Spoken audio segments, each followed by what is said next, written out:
একজন ভদ্রলোক কারাতে স্কুলে এসে দাঁড়িয়ে কাঁদছিলেন। আমাকে দেখার পর দৌড়ে এসে জড়িয়ে ধরে হাউমাউ করে কাঁদছিলেন।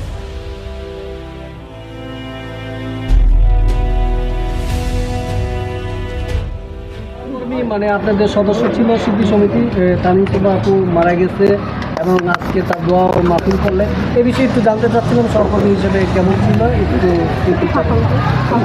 আসলে ব্যক্তিগতভাবে আমি তানিমের সাথে একটি ছবি করেছিলাম, তো সেই হিসাবে আমার কাছে মনে হয়েছিল যে অনেক সম্ভাবনাময়ী একজন।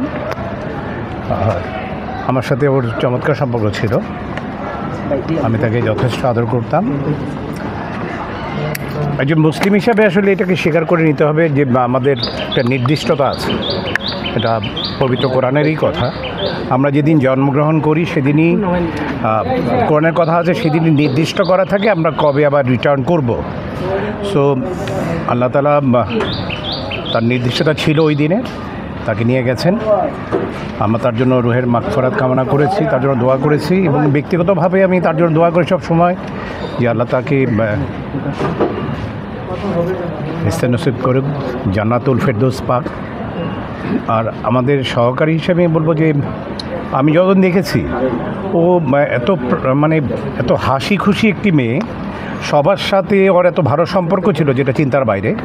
এবং আমার জানা মতে এবং আমার দেখা মতে আমি তানিকে কখনো রাগ হতে দেখিনি। সো আল্লাহ তাকে ভেসা নসিব করুক।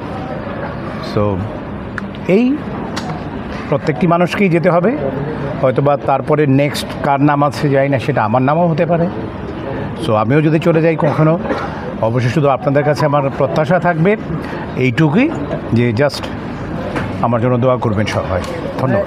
একটু বিষয় একটু জানতে চাচ্ছিলাম, সেটা হচ্ছে যে গত কয়েকদিন আগে হচ্ছে আরেকটা দোয়া মাহফিল হয়েছিল, তখনকার আমরা যখন প্রশ্ন করছিলাম যে এত দেরি বা হচ্ছে এই বিষয়টা কেন শিল্পী সমিতি করলো না, তখন উনি বলছিল যে হচ্ছে জয় ভাই যে বলছিল যে আপনার ফোন পাওয়া বা হচ্ছে দেরি হচ্ছে বা হচ্ছে আপনাকে না জানিয়ে কাজটা করতে পারবে না, এরকম কোনো কিছু ছিল?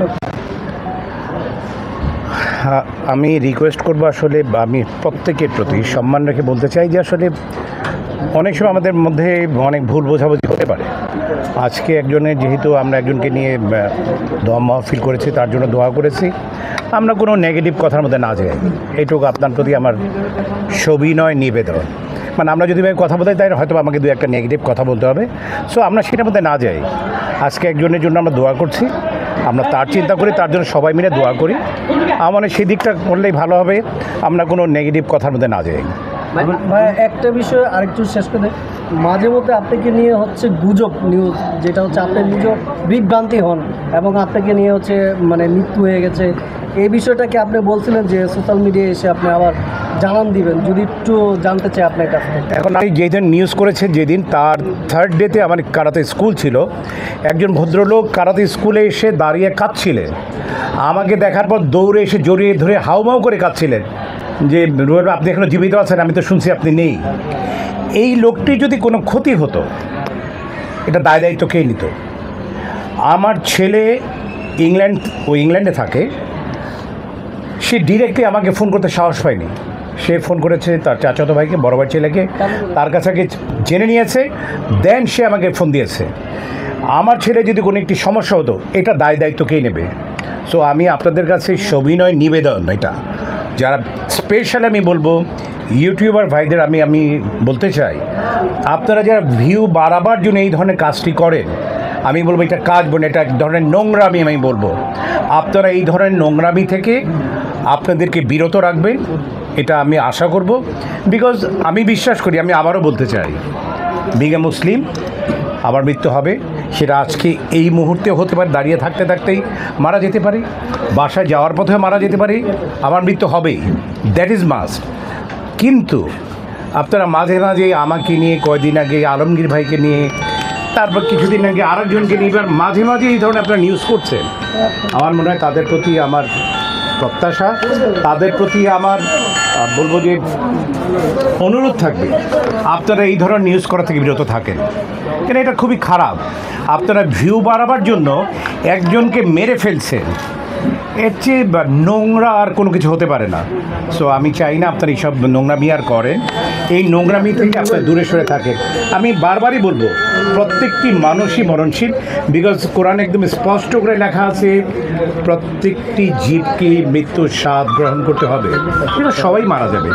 বাট যদি মারা যাওয়ার আগে যদি আপনি এই ধরনের একটা নিউজ করে দেন, আমার মনে হয় আমার ওই নিউজ করবার পৃথিবীর সারা জায়গা থেকে আমাকে ফোন দিয়েছে, ডিরেক্ট আমাকে ফোন দিতে সাহস পায়নি, আমার ছাত্রদেরকে ফোন দিয়েছে, আমার ওয়াইফকে ফোন দিয়েছে, আমার অন্য যারা শুভাকাঙ্ক্ষী তাদেরকে ফোন দিয়েছে যে আসলে ঘটনাটা কী, রুবেলের কী হয়েছে।